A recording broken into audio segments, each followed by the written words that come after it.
గత్యంతరం లేని పరిస్థితిలో ఈ రాష్ట్రంలో జరుగుతున్నటువంటి దుర్మార్గమైనటువంటి పాలన, నియంత కన్నా ఎక్కువ జరుగుతున్నటువంటి పాలన, రాజ్యాంగాన్ని తూట్లు పడుస్తున్నటువంటి పాలన, ఈ పరిపాలన ఒక పాలకుడి చేతిలో పడి సర్వనాశనం అయిపోయినటువంటి పరిస్థితిలో మీకు అందరికీ తెలుసు, విలియం బ్లాక్స్టోన్ ప్రకారం king can do no wrong, king can do no wrong అని ఇంగ్లీష్ జ్యూరిస్ట్ విలియం బ్లాక్స్టోన్ చెప్పాడు. అంటే ఒక మొనార్క్ దేవుడి చేత ఆయన అధిష్ఠించబడాడని, ఆయన is infallible and not accounting to legal, is not accountable to legal scrutiny. దాని అర్థం అదే, king can do no wrong అని. అదే పరిస్థితిలో ఈ రాష్ట్రంలో Chandrababu Naidu king can do no wrong అనే పరిస్థితిలో వ్యవహరిస్తున్నాడు. వారి మీద ఉన్నటువంటి కేసులు, వారి మీద ఉన్నటువంటి స్కామ్లు, వారు చేసినటువంటి స్కీమ్లు గత ప్రభుత్వంలో కానీ అంతకుముందు కానీ చెప్పుకుంటూ పోతే వేల కోట్ల రూపాయల అవినీతి, వేల కోట్ల రూపాయల స్కీములు, స్కామ్లు బయటపడినటువంటి వైనం. ఆ కేసులన్నీ ఒక ప్యాటర్న్ ప్రకారం ఇంచుమించుగా ఒక్క నెలలో, నియర్లీ 1 monthలో ఒక ముహూర్తం చూసుకొని, మంచి ముహూర్తం చూసుకొని కోర్టులో క్లోజ్ చేసుకుంటున్నారు. ఏ పోలీస్ అయితే, ఏ సిట్ అధికారులు అయితే, ఏ సిఐడి అయితే శ్రమపడి కొన్ని వందల మంది సాక్ష్యాలను విచారించి వాళ్ళు వాంగ్మూలములు రాసినటువంటి సిట్టు, అదే సిఐడి ఈరోజు వచ్చి ఏమీ లేదు కేసులు, చంద్రబాబు పునీతుడు, మంత్రజలాలు పవిత్ర జలాలు ఆయన మీద చల్లుకున్నాడు కాబట్టి ఈ వ్యవస్థ, ఈ ప్రతి ఒక్క వ్యవస్థ అతన్ని ఏమీ చేయలేనటువంటి దురదృష్టకరమైన పరిస్థితి. మీకు అందరికీ తెలుసు, రకరకాల స్కామ్లు కూడా ఈ మధ్యకాలంలో సుమారు 1 నెల నుంచి చంద్రబాబు నాయుడు కోర్టులో ప్రతి కేసు కొట్టేయించుకుంటున్నాడు. అది ప్రజలందరికీ తెలుసు. ముఖ్యంగా ఒక inner ring road case, scam of 21.30 crores was closed, and assigned lands case where about hundreds of crores, వందలటువంటి కోట్ల యొక్క అవినీతిని క్లోజ్ చేయడం జరిగింది. ఒక లిక్కర్ కేసులో కూడా ప్రభుత్వం వారు అప్పుడు ఒక బెనిఫిట్ ఇచ్చిన దానిలో కొన్ని వేల కోట్లు ప్రభుత్వానికి నష్టం వచ్చిన కేసు కూడా క్లోజ్ చేసుకోగలిగింది. అన్ని కేసులు చంద్రబాబు నాయుడు ఇదే సిఐడి, ఏ సిఐడి అయితే, ఏ సిట్ అయితే తన మీద కేసు పెట్టిందో, ఏ సిట్ అయితే తన మీద వాల్యూమ్స్ ఆఫ్ సాక్ష్యాలను సేకరించిందో, అదే సిట్ చేతనే ఆయన మిస్టేక్ ఆఫ్ ఫ్యాక్ట్ కింద ఈ కేసుల్లో సాక్ష్యాధారాలు లేవని క్లోజ్ చేసుకుంటుంటే ఈ వ్యవస్థ ఎక్కడికి పోతుంది? ఇది ప్రశ్నించే వాళ్ళు కూడా లేకుండా పోతే ఈ రాజ్యాంగం ఆంధ్ర రాష్ట్రంలో అమలవుతుందా లేదా చాలా బాధాకరమైన విషయం మీ ముందర చెప్తున్నారు. అదే స్కిల్ డెవలప్మెంట్ కేసులో సుమారు 150 మంది సాక్షులను విచారించినటువంటి సిట్ 18 మంది అధికారుల యొక్క వాంగ్మూలం మ్యాజిస్ట్రేట్ గారి దగ్గర రికార్డ్ చేసినటువంటి వైనం. ఆ కేసు కూడా 371 కోటి ఆంధ్ర రాష్ట్ర ఖజానా నుంచి దోచేయబడి దాచుకున్నటువంటి వైనం. ఆ సంబంధించినటువంటి షెల్ కంపెనీస్ను కూడా అరెస్ట్ చేసినటువంటి వైనం అందరికీ తెలిసినటువంటి విషయం. ఆ ఒక్క కేసులోనే 371 కోటి స్కామ్ చేసి దారి మళ్లించి కొంత రకరకాల వ్యక్తులు చేర్చకుండా ఈ ఫైనల్ బెనిఫిషియరీకి కూడా చేరినటువంటి ఎవిడెన్స్ ఉంది. అదే చంద్రబాబు నాయుడు ఇదే కేసులో సుప్రీంకోర్టులో ఈ రోజు దాకా వాళ్ళు వేసిన క్వాష్ పిటిషన్ పెండింగ్ ఉంది. అదే సిట్ ఆ కేసులో వాల్యూమ్స్ ఆఫ్ డాక్యుమెంట్ ఎవిడెన్స్ వేసి ఈయన మీద కేసు రుజువు చాలా ప్రాథమిక విచారణలో చాలా చాలా చాలా ఎక్కువైనటువంటి సాక్ష్యాధారాలు ఉన్నాయని అదే సిట్ సుప్రీంకోర్టులో అఫిడవిట్ దాఖలు చేయలేదా, కౌంటర్ దాఖలు చేయలేదని అడుగుతున్నా. అదే వారు రిమాండ్ చేస్తున్నప్పుడు ఇదే సిట్ అధికారులు వారి మీద పెట్టినటువంటి అభియోగాలు స్పష్టంగా సాక్ష్యాధారాలతో కూడా రుజువు చేసినటువంటి పరిస్థితి ఈరోజు సిట్ ఆఫీసర్స్ లేవా? ఇది నవ్వితే నాకేమిటి లోటని నవ్విపోరా. ఇదే సిట్, ఇదే ఆఫీసర్స్, ఇదే సిఐడి సేకరించినటువంటి సాక్ష్యాలను ఈరోజు సాక్ష్యాలు లేవని మీరు మిస్టేక్ ఆఫ్ ఫ్యాక్ట్ కింద కొట్టించుకున్నారంటే దీనికి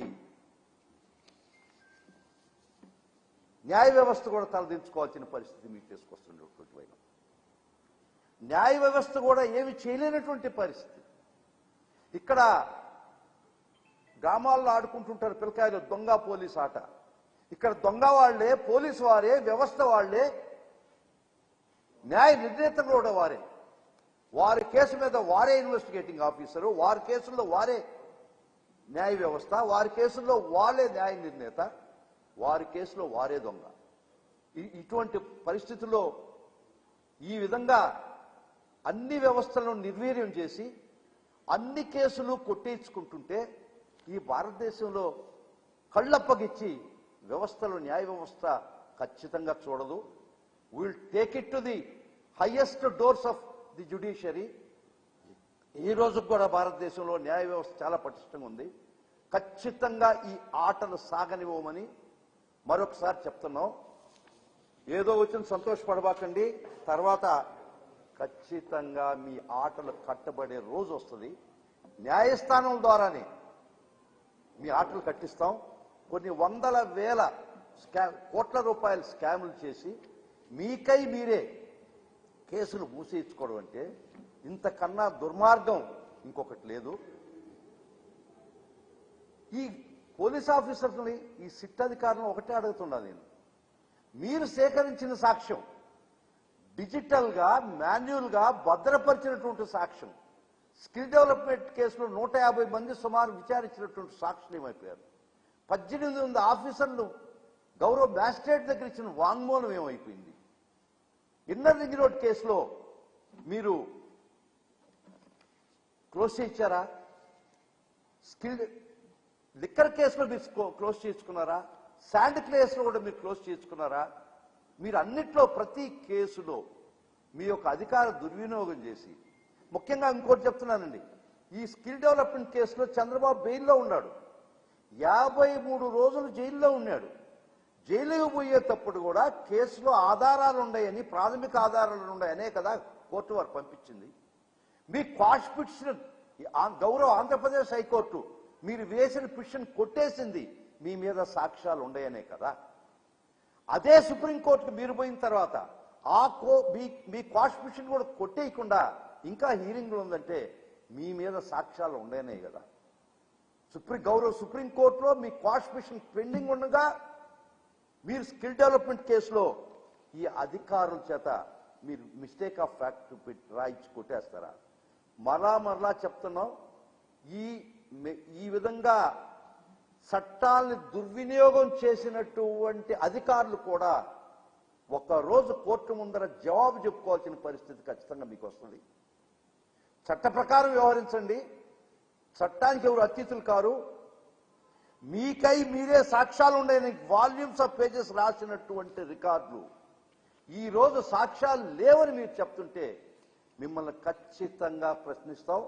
కోర్టు ముందర మిమ్మల్ని కూడా దోషులుగా నిలబెడతాం. ఎందుకంటే ఇన్వెస్టిగేషన్ అనేది మీ యొక్క సొంత విషయం కాదు. అకార్డింగ్ టు విన్సెంట్ ఫ్రాన్సిస్, ఒక చట్ట ప్రకారం there is rule of law in this country. ఒక చట్టాన్ని ఫాలో అవుతున్నటువంటి రాజ్యాంగం ఈ దేశంలో ఉన్నది, మీ సొంత రాజ్యాంగాలు మటుకు కాదు. కాబట్టి ఈ విధమైనటువంటి చంద్రబాబు అధికారంలోకి వచ్చిన తర్వాత ఒక్క నెలలో అన్ని కేసులు కొట్టేయించుకొని అదే పోలీస్ చేత, అదే సిఐడి చేత మిస్టేక్ ఆఫ్ ఫ్యాక్ట్ కింద రెఫర్ ఛార్జ్ షీట్లు ఫైల్ చేసి మీరు కేసులు కొట్టేస్తే అంతటితో ఆగదు ఈ వ్యవస్థ. ఖచ్చితంగా మీ మీద పైకోర్టుకు తీసుకుపోతాం. దీనిలో సహకరించినటువంటి సాక్ష్యాధారాలు, వాల్యూమ్స్ ఆఫ్ సాక్ష్యాలు ఆల్రెడీ భద్రపరిచి ఆ కేసులో ఉన్నటువంటి సాక్ష్యాలు ఉన్నటువంటి కేసులో కూడా మీరు మిస్టేక్ ఆఫ్ ఫ్యాక్ట్ రాశారంటే మీరు కూడా చట్టం దృష్టిలో తప్పు చేస్తున్నారు. మీరు కూడా ఒక రోజు కోర్టు ముందర ఖచ్చితంగా మీ చర్యలకి బాధ్యత వహించాల్సి వస్తుంది. మీ మీద కూడా కోర్టు వారి చర్యలు ఖచ్చితంగా ఉంటాయి. ఎందుకంటే it is dereliction of duty when you your self has collected.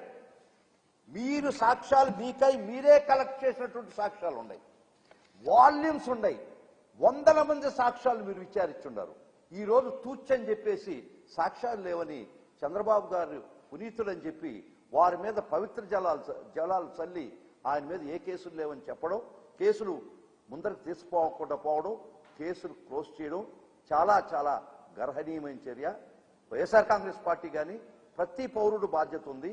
ఇది కానీ అలౌ చేస్తే అధికారంలో ఉండినటువంటి ప్రతి వ్యక్తి తన ఏ దుశ్చర్యకైనా పాల్పడి తన అధికార బలంతో కేసు కొట్టించేసుకుంటే ఇంకా సామాన్య మానవుడి పరిస్థితి ఏందో మీకు అర్థమవుతుంది. కాబట్టి చెప్తున్నాం, ఇన్ని వేల కోట్ల స్కాములకి ఒక్క కేసు కాదు, ఒక్క ఇది కాదు, మీ యొక్క చరిత్ర చిట్టా ఇప్పితే భారతదేశంలో ఏ ముఖ్యమంత్రి చేయనటువంటి తీవ్ర అధికార దుర్వినియోగానికి మీరు పాల్పడుతున్నారు. పోలీసులు చంద్రబాబు మామూలుగా ఎట్లుందంటే ఆయనే నేరస్తుడు, చంద్రబాబే నేరస్తుడు, చంద్రబాబే న్యాయవాది, చంద్రబాబే జడ్జి, చంద్రబాబే ఇన్వెస్టిగేషన్ అధికారి. ఈ పరిస్థితిలో మీరు కొనసాగుతున్నారు. అవినీతి చేసేది మీరే, అవినీతి మీద ఇన్వెస్టిగేట్ చేయించి కేసు లేదని చెప్పేది మీరే, తీర్పులు కూడా మీరే చెప్పుకున్నటువంటి పరిస్థితి ఈ రాష్ట్రంలో కొనసాగుతుంది. మీ అవినీతి చిట్టా ఇప్పితే ఇన్నర్ రింగ్ రోడ్ పేరుతో 21.30 కోట్లు స్కామ్ ఉందా లేదా, తర్వాత ఈ స్కిల్ డెవలప్మెంట్ కేసులో 371 కోట్లు మీరు అవినీతికి పాల్పడ్డారని సాక్ష్యాధారాలు ఉన్నాయా లేవా? అసలు బేసిక్గా ఈ కేసులో పిఎంఎల్ఏ కూడా ఈడీ కూడా ఇన్వాల్వ్ అయ్యి కొరవ ముద్దాయిలను అరెస్ట్ చేసినది కాదా? ఎన్ఫోర్స్మెంట్ డైరెక్టరేట్ పిఎంఎల్ఏ చట్టాన్ని ఉపయోగించుకొని కొంతమంది ముద్దాయిల్ని, మీరు 37వ మంది ముద్దాయి, ఈ కేసులో ముద్దాయిల్ని కొంతమంది అరెస్ట్ చేసి జైలుకి కూడా పంపించున్నారు కూడా, మీతో కూడా ఈడీ కూడా ఇన్వాల్వ్ అయ్యి ఉంది కదా. ఇటు గౌరవ సుప్రీంకోర్టు దగ్గర క్వాష్ పిటిషన్ పెండింగ్ ఉంది కదా. ఈ పరిస్థితుల్లో మీరు వేసిన పిటిషను దానికి అదే ప్రభుత్వం తరఫున సిఐడి సిట్ చేసినటువంటి కౌంటర్లు ఉంటాయి కదా, దానిలో ఏం చెప్పబడినుంది, మొత్తం సాక్ష్యాలు మీరు దానిలో పొందుపరుచున్నారా లేదా? ఈ రోజు ఇక్కడికొచ్చి మీరు సాక్ష్యాలు లేవని చెప్పి మిస్టేక్ ఆఫ్ ఫ్యాక్ట్ కింద కొట్టేయడం అనేది పరమ దుర్మార్గమైన చర్య. ఖచ్చితంగా ఇవి ఈరోజు కేసు కొట్టించుకున్నామని మీరు సంతోషపడవచ్చు. దేశంలో అత్యున్నతమైన న్యాయస్థానం ముందుకు తీసుకుపోతాం. దీనికి కారకులైన మీరు, మీకు సహకరించినటువంటి ఉద్యోగులు ఎవరైనా సరే వారిని కూడా దోషులుగా కోర్టు ముందు నిలబెడతాం. Because dereliction of duty. ఈ ఒక్క స్కామ్ ఏందని ప్రతి కేసు 5-6 కేసెస్ ఈ ఒక్క నెలలో మీరు కొట్టించుకున్నారా లేదా?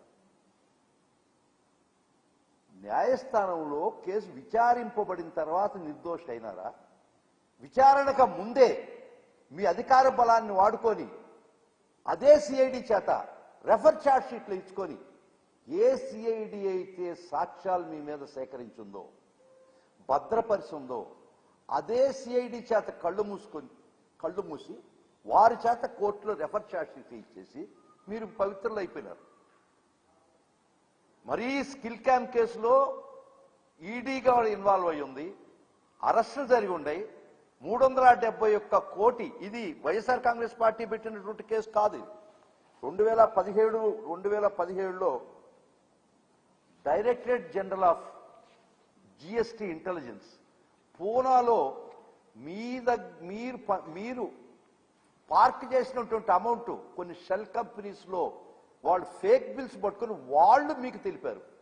వాళ్ళు ఈ కేసుకి వాళ్ళు పెట్టించినటువంటి కేసు వైఎస్ఆర్ కాంగ్రెస్ పార్టీకి సంబంధం లేదు. ఇది 2017లోనే directorate general of revenue intelligence GST intelligence వాళ్ళు పెట్టిన కేసు కాబట్టి వారే మీ మీద సాక్ష్యాధారాలు ఉన్నాయి.